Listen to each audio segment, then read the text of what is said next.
The summer sun played softly in the foliage of the tall pine trees that fenced the Sunshine Trail camp.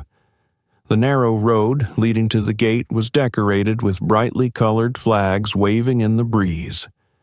In the distance, you could hear the joyful shouts of children splashing in the lake and the iridescent laughter spreading over the meadow.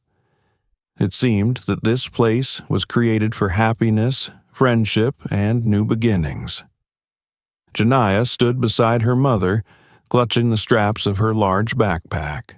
Her dark eyes glittered with excitement, and her slender fingers nervously rubbed the small silver heart-shaped pendant, a gift from her father. It was her first time at camp, and she cherished the hope of making new friends, breaking away from school stereotypes, and simply enjoying a summer free of strict rules. "You're going to be fine, baby girl," her mother said softly, correcting her daughter's afro weave. "You're strong. You're going to make it through this." Janiyah nodded and smiled. She could see the pride in her mother's eyes as she said goodbye to her daughter, but she didn't hide her worry for her. They were met at the camp gate by a counselor, a young man with a wide smile and a bright blue t-shirt with the camp logo. "Welcome to Sunshine Trail," he exclaimed, looking at the mother and daughter. "I'm Kevin, one of your counselors. I'm sure you'll love it here." He smiled broadly, but his gaze lingered on Janiyah a little longer than it should have. She felt slightly uncomfortable, but put it down to her excitement. Maybe it was just her imagination. Kevin picked up her backpack, waved his hand, inviting her to follow him, and led them to the wooden houses where the children would live. The campground was truly spectacular. Long wooden tables under a large canopy for shared meals, playgrounds for games, paths for hiking. Everywhere was bustling with life, children laughing and playing, but something in the expression on Kevin's face as he cast fleeting glances at Janiyah made her feel uncomfortable. When they reached her cabin, Kevin tossed his backpack onto one of the beds and leaned slightly toward Janiyah and said, "Try not to stand out, okay? All the kids here are different, but for some, it can be tricky." His words sounded deceptively friendly, but there was a cold undertone to them. Janiyah felt her heart clench slightly. She wasn't sure what he meant, but there was something unpleasant in his voice that she couldn't ignore. "Of course," she answered quietly, not knowing how else to respond. Kevin straightened up and smiled again, but this time his smile looked strained. "Well, good luck. I'll see you at dinner," he said as he left. When his footsteps died down, Janiyah looked around. The cabin was cozy, and her new neighbors seemed friendly, but that strange look in Kevin's eyes stayed with her, like a shadow that haunted her. "Maybe I'm just worrying too much," she thought as she laid out her things. But somewhere in the back of her mind she couldn't shake the thought that there was more than summer sunshine and new friends ahead of her, but something much more complicated.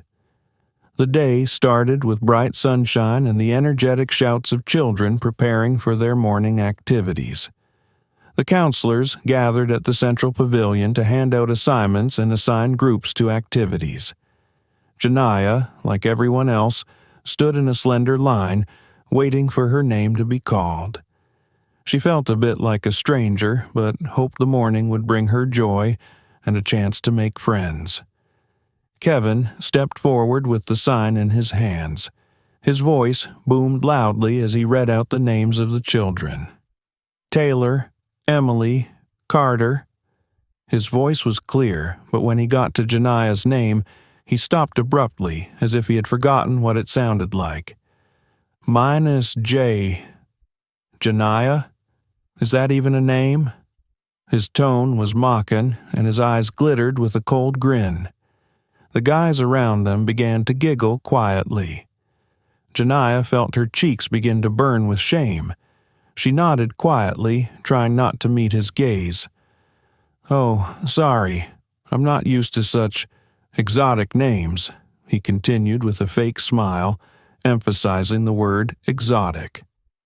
Janiyah lowered her head, trying not to show her embarrassment. She was used to such remarks at school, but here at camp she had hoped for a different attitude. Later, during a team game, the children were divided into groups.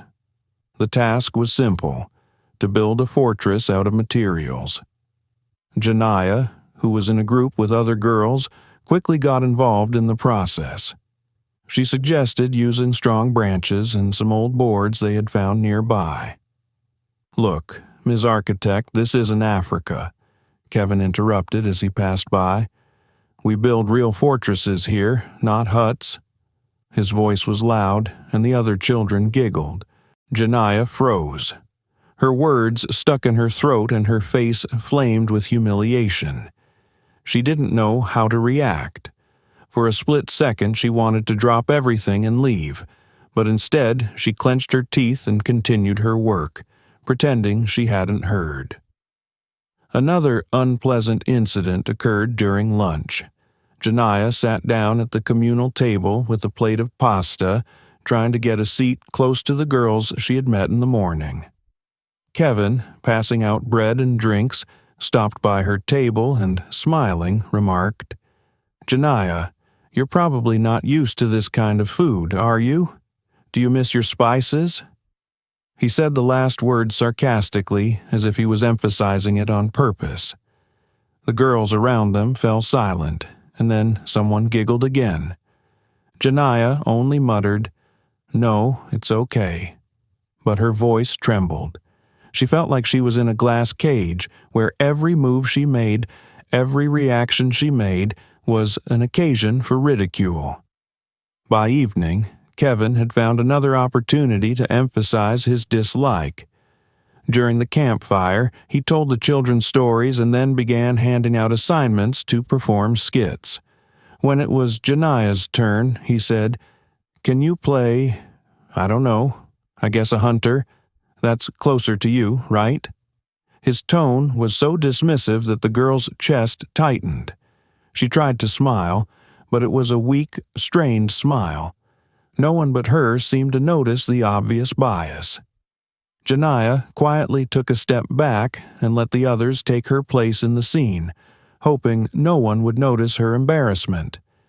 She tossed and turned in the cabin's hard bunk all night, staring at the moonlight flickering through the narrow windows. Kevin's words rang in her ears like a pesky mosquito, keeping her awake. She tried to convince herself that tomorrow would be better, that it was just a bad day.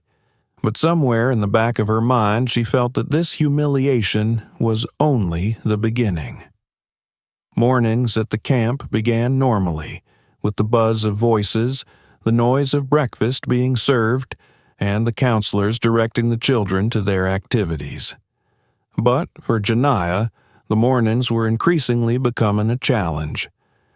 Kevin continued to use every opportunity to push her to the edge of social isolation, and now his actions were becoming more and more subtle.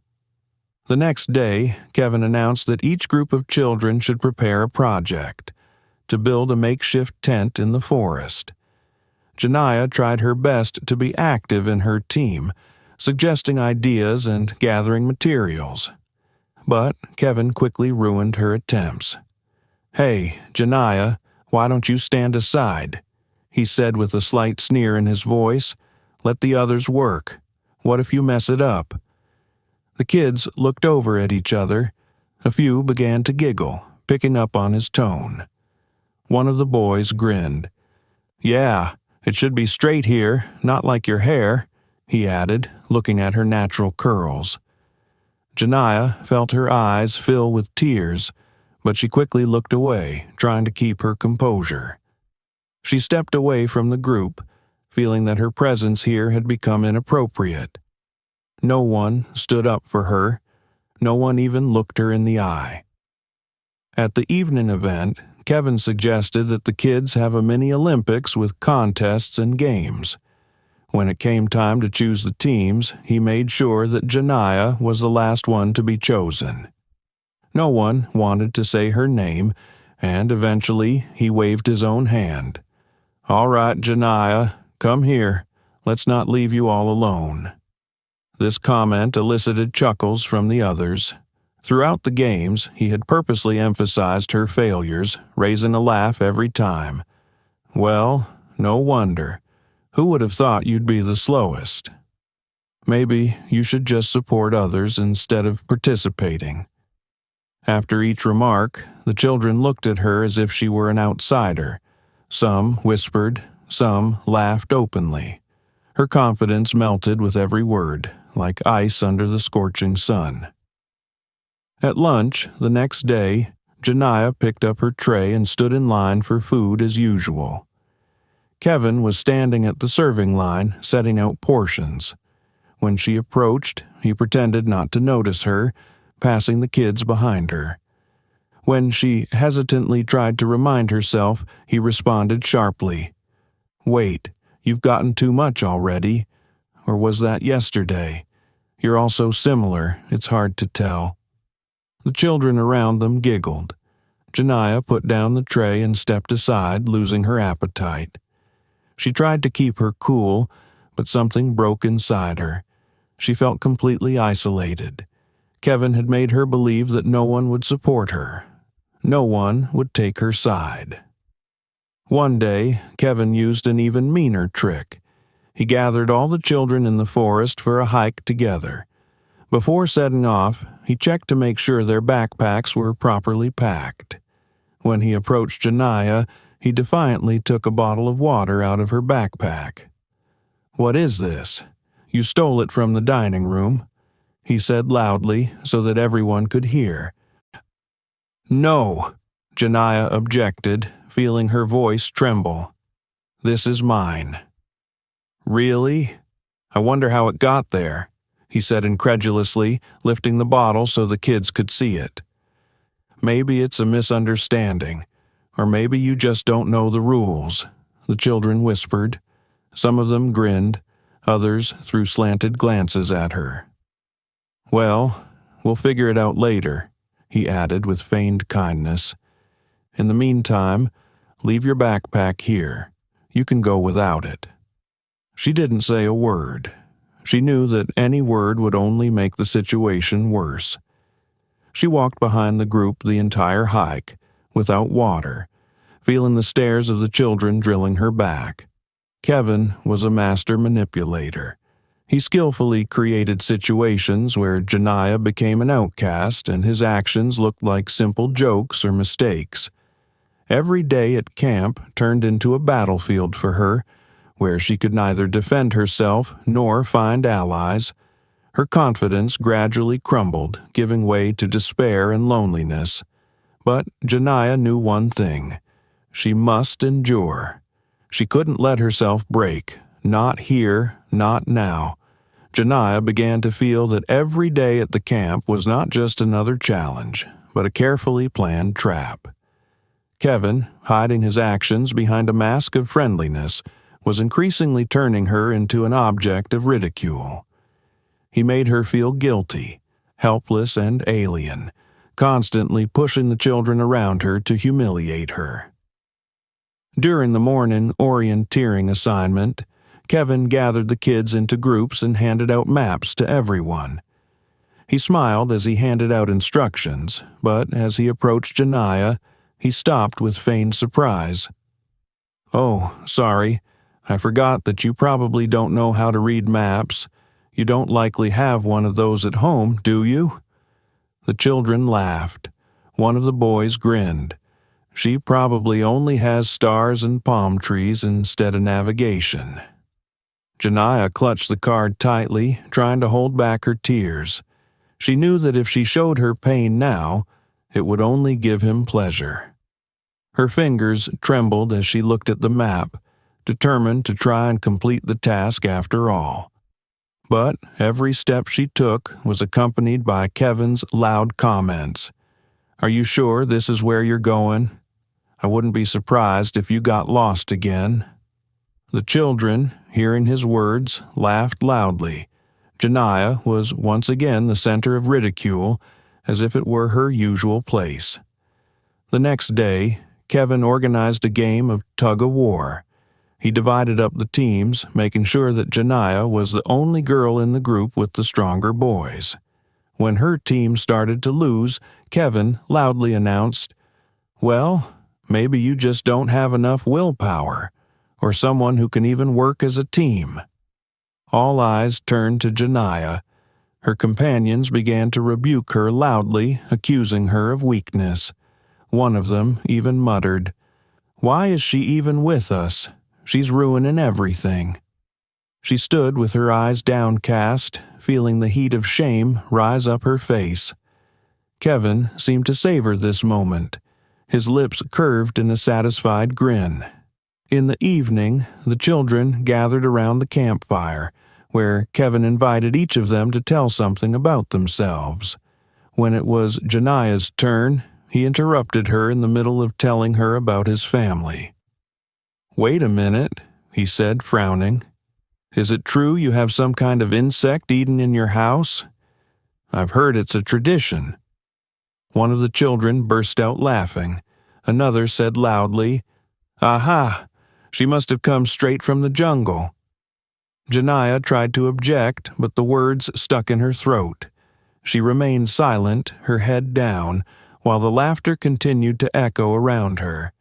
Kevin began to use his power to turn the children against her. During one of the games, he specifically said loudly, "Janiyah, you shouldn't play so hard. If you drop the ball again, it will be on your head again." After that, the kids started avoiding her, not wanting her on their team. She saw them glance at her, grinning, as if her presence were something unwelcome. One of the girls, whom she considered a potential friend, roughly pushed her hand away when she tried to help with a task. "You're just in the way. Just stand aside." Janiyah froze, feeling something inside her die. She realized that Kevin was deliberately pushing the kids to do things like this, but she couldn't prove anything. One day, when the kids were drawing their dreams on a huge poster, Kevin walked over to Janiyah's drawing. She had drawn a house with a green yard full of kids and friends. Kevin looked over the drawing and said loudly, "Oh, so you dream of a house like that? Are you sure your family can afford something like that?" The children started laughing. One of the boys added, "Yes, with dreams like that, only in fairy tales." Janiyah couldn't take it anymore. She walked quickly out of the pavilion, leaving the laughter and ridicule behind her. She did not cry. Her tears had dried up long ago. She only felt a heavy weight in her chest that was weighing down on her more and more. Kevin continued his performance, hiding his intentions behind a good-natured smile and subtle teasing. To everyone around him, he was a caring counselor, witty and funny. But to Janiyah, he was the embodiment of injustice and pain that she could neither explain nor prevent.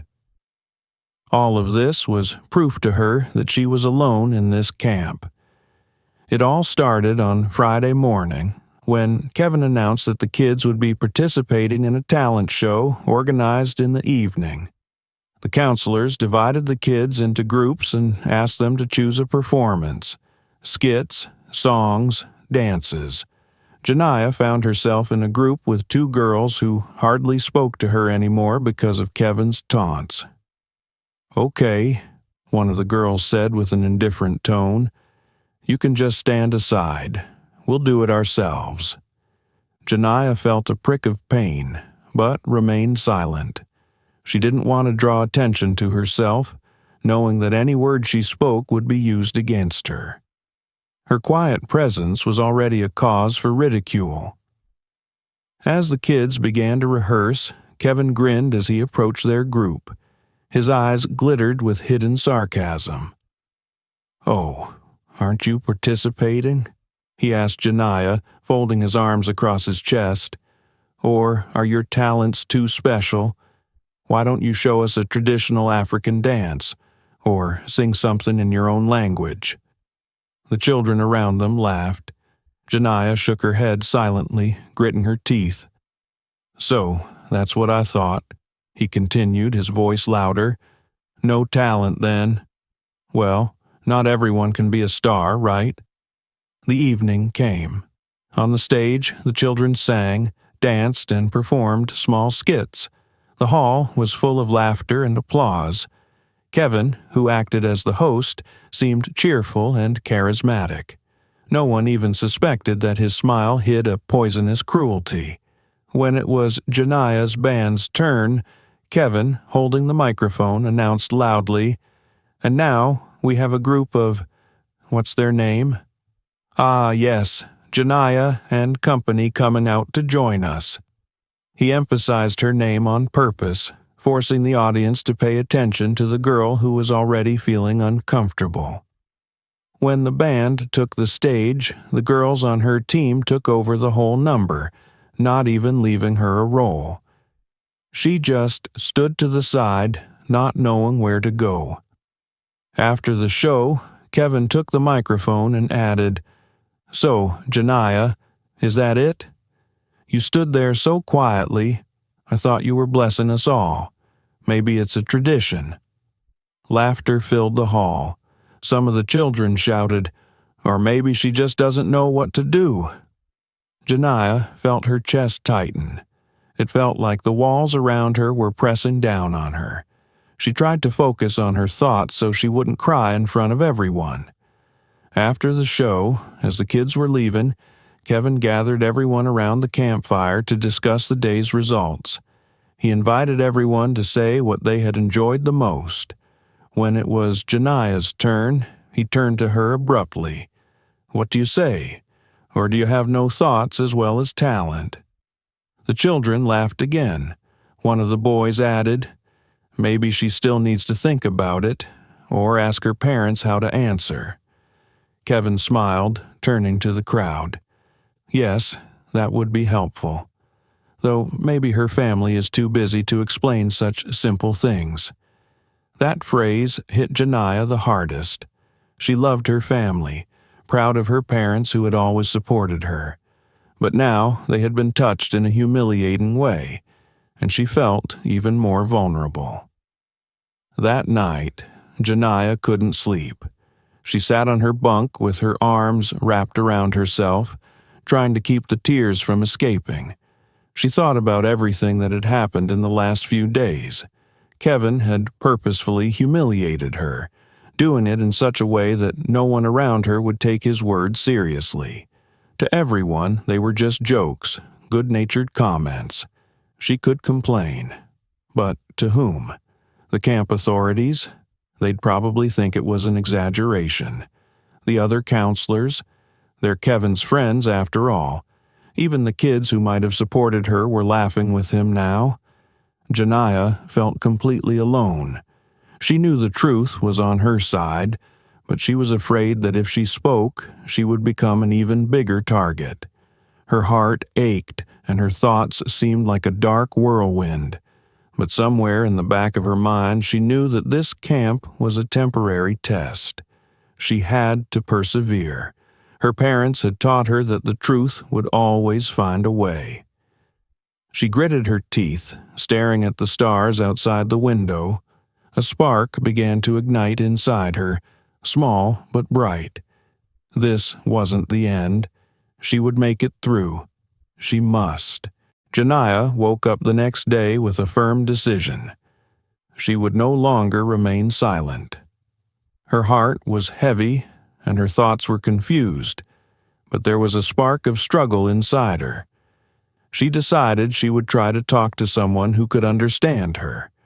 Perhaps another counselor or a child who didn't laugh at her humiliation. After breakfast, the kids went to their activities, and Janiah stayed at the table, watching the head counselor named Miss Amy. She was a kind, middle-aged woman with a soft voice who seemed caring. Janiah decided to approach. "Minus Miss Amy, can I talk to you?" Her voice shook, but she tried to look confident. "Of course, dear," Amy replied, smiling. "What's wrong?" Janiah took a deep breath and began to talk about what was going on. She talked about Kevin's jokes, his taunts, how he was turning the kids against her. "Yeah, I just don't know what to do. I'm trying to be strong, but it's getting unbearable," she finished, feeling her eyes fill with tears. Amy looked at her sympathetically, but there was confusion in her eyes. "That's a serious accusation, Janiyah. Are you sure you're not taking his words too personally?" "Kevin, he's a joker, but he didn't mean to hurt you, did he?" "But he does it all the time," Janiyah insisted. "He makes everyone laugh at me." Amy sighed and shook her head. "I'll talk to him, okay? But maybe you should just ignore it. Sometimes people say unpleasant things, but that doesn't mean they mean any harm." Those words hit Janiyah harder than she expected. She felt her complaint simply drowned in the soft but indifferent reply. Amy walked away, leaving her alone at the table. Kevin found out about the conversation quickly. He approached her at lunchtime, his face hidden behind a wide smile, but his eyes were cold. "Hey, can you give me a minute?" he said, waving his hand toward the dining room exit. Janiyah felt afraid, but followed him. Outside, he stopped and turned to her, leaning a little closer. "So, you decided to tell on me, huh?" His voice was quiet, but it was threatening. I just wanted you to stop," she mumbled, trying not to look him in the eye. "Did you stop? Stopped what?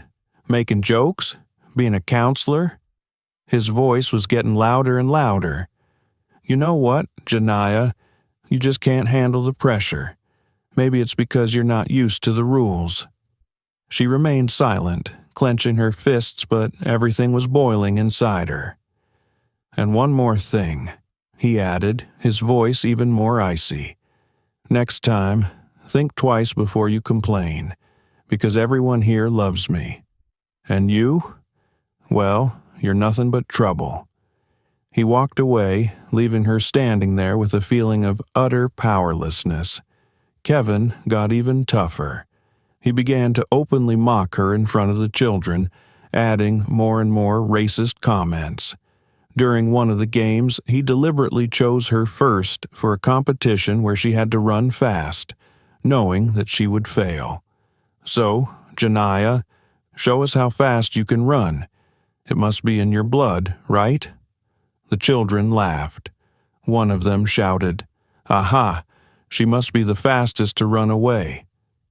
Janiyah looked at the kids who had just avoided her before, but now were actively participating in the bullying. She felt her insides clench, but again she remained silent. Later that day, she approached one of the girls, Emma, who seemed less hostile than the others. "Emma, why aren't you laughing at me?" she asked quietly. The girl hesitated, glancing in the direction of the other children. I don't think it's right," she whispered, "but I don't want to be yelled at either. Kevin, he can be mean." "Why doesn't anyone tell him that?" Janiyah tried to keep from crying. "Because he's an adult," Emma replied, shrugging, "and we're kids. No one will believe us." Those words were like a punch in the face. Janiyah realized that even those who see the truth are afraid to defend it. In the evening, sitting on her bunk, Janiyah looked out the window.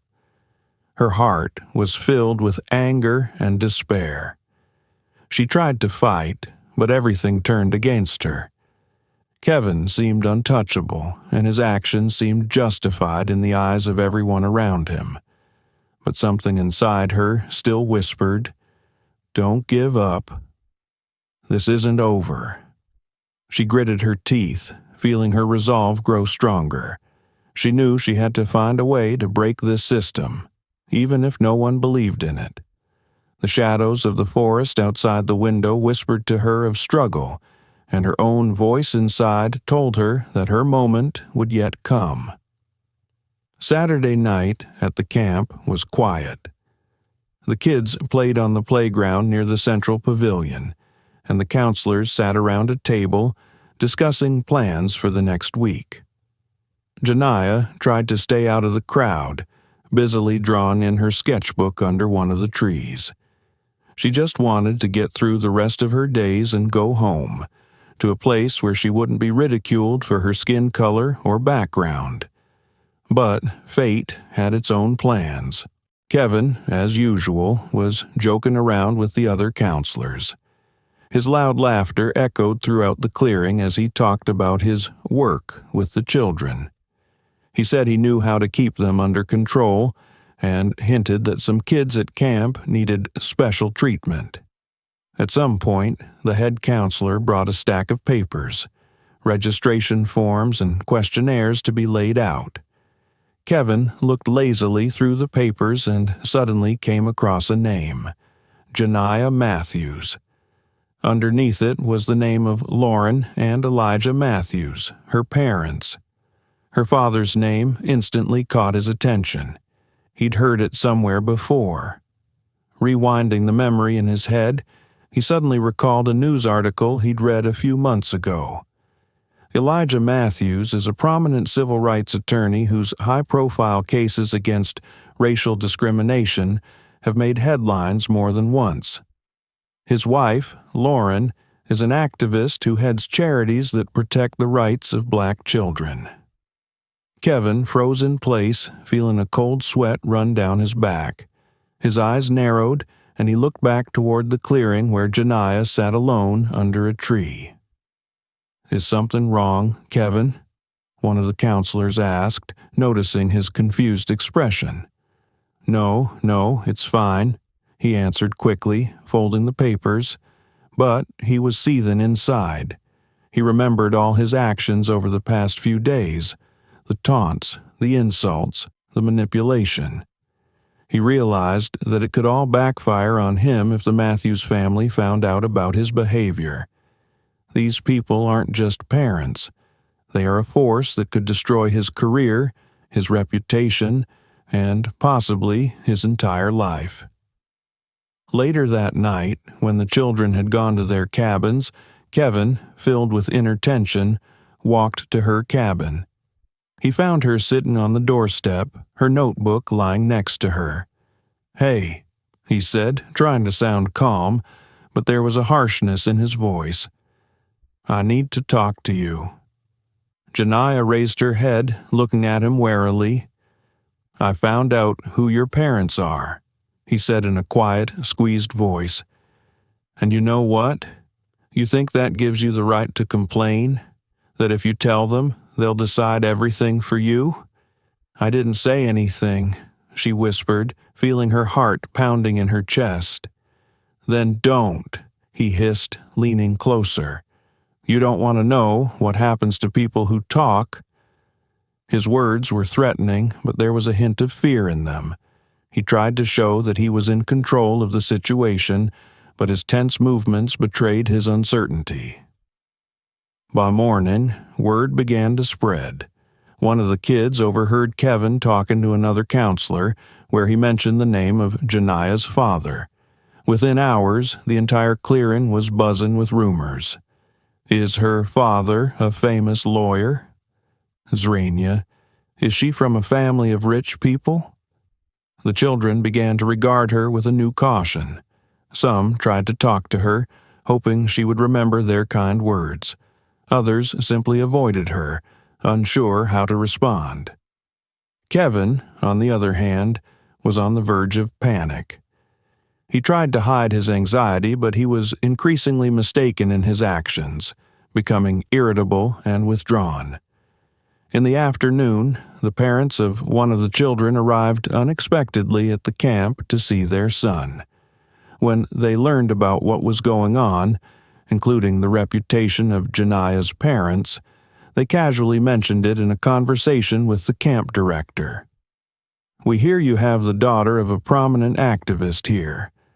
I hope she gets special treatment," remarked the boy's mother, smiling. The director, who had previously thought the camp was a perfect place, sensed the growing tension. He called Kevin in for a talk, demanding an explanation about Janiyah's complaints, which the children were already starting to talk about. "Are you out of your mind?" whispered the principal, clutching the questionnaire papers in his hands. "If her parents find out what you've been doing, they'll lock us up." Kevin tried to justify himself, but he realized more and more that the situation was getting out of control. His fear began to turn into anger. He knew that the truth was close to coming out, and that his actions would now lead to the consequences he had been avoiding for so long. The day began as usual. The bell rang to call the children to breakfast, voices rang out in the clearing, and the counselors commanded the groups as usual. But there was tension in the air. Kevin could hardly concentrate. He glanced more and more often toward the road leading to the camp. His inner fear that Janiah had told his parents about his behavior was getting the better of him, and the fear was justified. An hour later, a black car pulled into the camp parking lot. Elijah and Lauren Matthews, Janiah's parents, got out. Both looked confident and collected. Elijah, in his suit and cold gaze, radiated strength and determination. Lauren, wearing a bright scarf and a firm expression, was the epitome of calm but unyielding confidence. Their appearance did not go unnoticed. The kids were whispering, and the counselors looked at each other puzzled. Kevin felt the blood drain from his face when he saw them. He knew this was the moment he had been dreading. Elijah and Lauren headed straight for the camp director's office. Their steps were calm but determined, like people who were used to getting justice. "We're Janiah Matthews's parents," Elijah began, entering the office. His voice was steady, but it was threatening. "We need to talk about what's going on here." The principal, clearly confused, tried to maintain a semblance of control. "Of course, Mr. and Mrs. Matthews. What can I do for you?" Lauren crossed her arms over her chest and looked at him intently. "Our daughter was the object of racist taunts and insults from one of your employees. We want to know what you're going to do about it." The director stammered. He hadn't expected such a direct tone. "Are you sure it's true? Maybe it's just a misunderstanding. Children sometimes misunderstand words." "It's not a misunderstanding," Elijah interrupted him sharply. "We have her word for it, as well as the testimonies of the other children. We know that your co-worker Kevin specifically humiliated our daughter in front of others, and we're here to make sure it doesn't go unpunished." The principal, seeing that the situation was getting out of control, called Kevin. He entered the office with a tense look, trying to portray confidence. "Kevin," the director began, rubbing his hands together nervously, "these people claim that you disrespected their daughter." "That's not true," Kevin said quickly, glancing at his parents. His voice shook. "All I did was try to maintain discipline. Sometimes you have to be strict." Lauren, holding back her anger, stepped forward. "Strict? You consider mocking her name, her family, and her background part of discipline?" It's all just a joke," Kevin mumbled, eyes downcast. "I didn't mean to hurt anyone." Elijah stood up and moved closer to him, looking straight into his eyes. "You've done more than hurt her. You created an atmosphere of humiliation and hatred. You used your position to poison a child. If you think that can be justified, you're wrong." Kevin backed away, his face reddening. He tried to object. "I told you, I didn't mean any harm. If she took it that way, I apologize." "It's not enough," Lauren said coldly. "Your actions aren't just words. They hurt our daughter, and there will be consequences for that." Meanwhile, rumors about Janiah's parents' conversation with the director spread through the camp. Several kids who had witnessed Kevin's bullying began to discuss it among themselves. I saw him saying mean things to her, one of the boys confessed to his friend. But I was afraid to say anything. Now everything will come to light, the other girl added. If her parents are so famous, they won't just let it go. Children began to realize that everything that was happening was not just a joke. Some of them even began to feel guilty for keeping silent or participating in the mockery.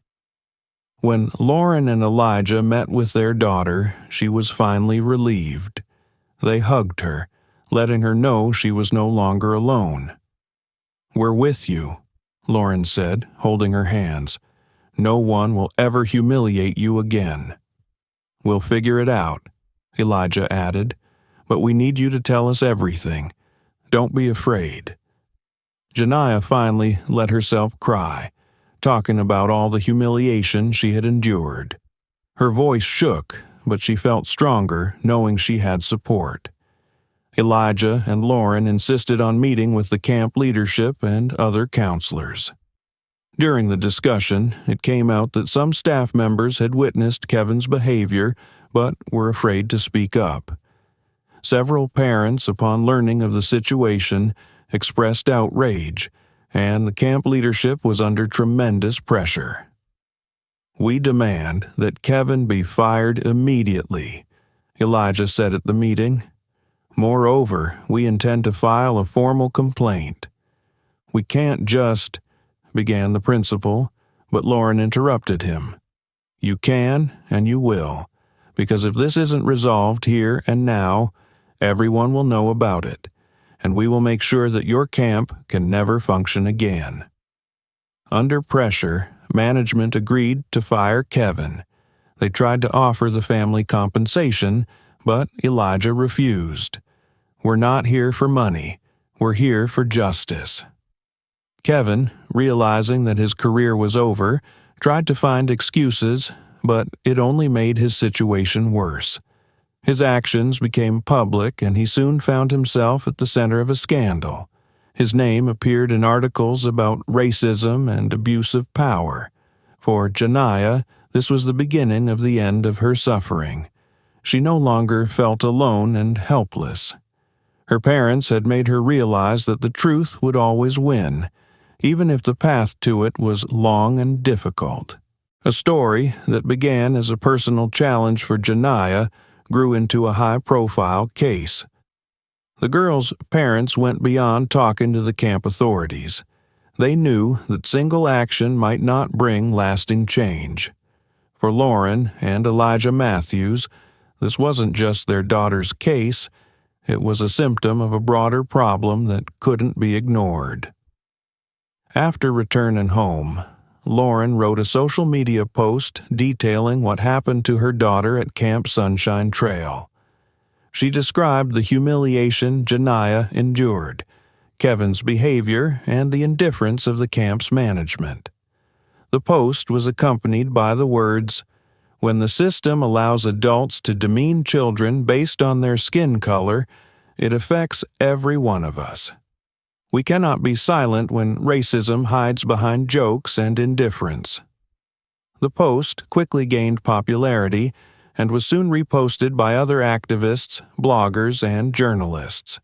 Within days, the story went viral. The Matthewses began receiving thousands of comments and messages. Many expressed support, shared personal stories, and were outraged by the situation. Some of the parents whose children were also at the camp admitted that they had seen Kevin's strange behavior, but did not dare to speak up. Lauren and Elijah used this surge of attention to raise the issue of how similar situations are happening in child care centers across the country. They contacted journalists from major publications and told their story. Following widespread media coverage of the situation, local authorities launched an investigation at the Sunny Trail camp. Children, counselors, and management were interviewed. It turned out that Kevin was not the only problem staff member. Other counselors, though not as openly abusive, covered up his behavior. "We thought it was just a joke," said one of the employees testifying. He always seemed cheerful. No one took it seriously until it was too late. These statements only worsened the camp's situation. Parents of other children became concerned, fearing that their children might have fallen victim to similar behavior.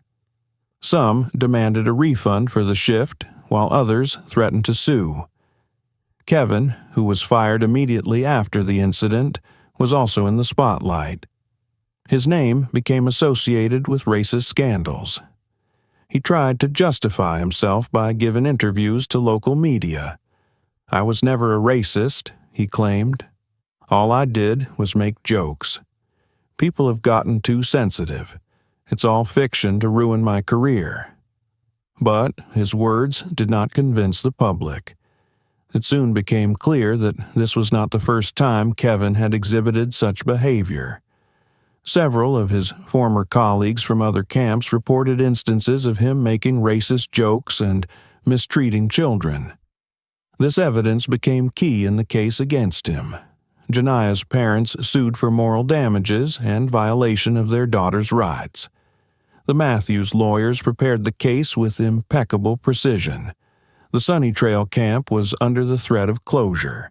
Parents of several children banded together to demand an explanation from the management. Collective complaints were filed, and soon the local education department began a review of all the camp's documentation and policies. It turned out that the camp had experienced complaints about staff before, but had ignored them to avoid ruining its reputation.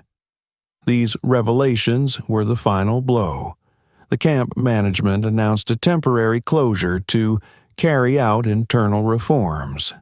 But everyone realized that the camp's reputation had already been destroyed. The Janiah case has become an important point of discussion in the community. Parents across the country began asking questions about how the system for protecting children from discrimination in schools, camps, and other institutions was structured. The Matthewses used this attention to launch an initiative to increase scrutiny of such institutions. Elijah began appearing on television and in the courts, raising questions about the importance of addressing microaggressions and implicit racism. We always think racism is about loud acts of hate, but the real poison is the everyday jokes and humiliations that break children and teach others to be silent. Lauren has launched a campaign to support children facing discrimination called Voices That Hear. She established a charitable foundation to create staff training and tolerance education programs. Kevin ended up losing not only his job, but also the opportunity to work with children in the future. The lawsuit against him ended with a fine and the entry of his name in the Register of Persons Prohibited from Working with Minors. But worst of all for him was public condemnation. His name became a symbol of how dangerous irresponsible people in positions of power are. For Janiah, it was a long journey. But despite the pain and humiliation, she came out of this situation stronger. She knew now her voice mattered. She not only stood up for herself, but also helped other children facing injustice to feel that they were not alone. It has come to symbolize the fight for justice, showing that even the darkest trials can bring about change. It's been months since Janiah's parents first arrived at Camp Sunshine Trail. A story that began as a personal tragedy has grown into a large-scale movement for justice and change. In that time, much has changed, not only for Janiah and her family, but also for the people touched by this story. Janiah sat in her room, looking at the sun that was streaming through the glass. A new notebook lay in front of her. She opened the first page and began to draw what she felt: power, light, and new possibilities. This notebook was different from the one she kept in the camp. There was no loneliness or fear in her drawings now. Instead, they radiated confidence and hope. She remembered how her parents had hugged her the night they picked her up from camp, how they said her voice was important, and how her pain inspired them to act. Now, Janiyah felt like she had the strength inside her to fight for what was right. "I'm proud of you," Lauren said one evening as she hugged her daughter. "You've helped not only yourself, but also other children. This is so much more than a victory." Camp Sunny Trail reopened its doors, but it was a very different place. Under pressure from the public, the camp's management undertook sweeping reforms. A new director was hired and announced that the camp would now provide anti-discrimination training for all staff. Strict background checks were added to the counselor selection process to exclude people with a history of inappropriate behavior. Parents, inspired by the Matthews example, began to take a more active interest in their children's conditions. Every child now knew that his or her voice could be heard, and that the system had a responsibility to protect his or her rights. At the entrance to the camp, there is a new sign with the motto, "Here every child is equal. Every voice counts." For Lauren and Elijah, Janiyah's story became a personal call to action. Lauren led a national initiative to advocate for children's rights, train caregivers, and create systems where racism and bias would have no place. Elijah used his legal skills to develop a program that helped children and their families fight discrimination. Its core principle was that children should not suffer in silence, and every case can be the beginning of change. Our daughter taught us that even the smallest voices can be loud if they are heard, he said at one of the speeches. Janiyah's story has inspired many. Some children who had made fun of her at the camp were now telling their parents what had happened, realizing how wrong they had been. Emma, a girl from the camp, wrote a letter to Janiyah apologizing for her silence. "You were strong even when we didn't support you. I want to be as strong as you." Other children, inspired by her example, began to tell their stories of injustice. These confessions became part of a larger dialogue about the importance of protecting the rights of every child. A year after the incident, Janiyah spoke at a school conference on human rights. She spoke about her experience at the camp, her voice firm and confident. "I thought I was alone," she said, looking out into the hall. "But my family taught me that the truth will always find its way. When we are together, we can change the world." Her words drew a round of applause. Janiyah was no longer just a girl who had survived hardship, but a symbol of strength to inspire others. This story was a reminder that even one incident can change the lives of many. It showed how important it is to fight for justice, even if it seems like you are alone. For society, it was a lesson that covert forms of discrimination and humiliation can be just as destructive as overt hatred. And for Janiyah, it was a lesson that her voice matters. The Matthews family continued to inspire others, and Janiyah stepped into the future with confidence, knowing that truth and justice will always find its way. We hope this story has made you think about the importance of fighting for justice and being a support for those who face injustice. Write in the comments what you think about this story. Have you or someone close to you experienced racism? How did you deal with it? We really appreciate your opinions and stories, because each of you is incredibly important to us. If you enjoyed this story, don't forget to give it a like and subscribe to the channel so you don't miss new content that brings up important topics. Take care of yourself, your loved ones, and always remember, your voices matter. We wish you a wonderful day and only kind people around you.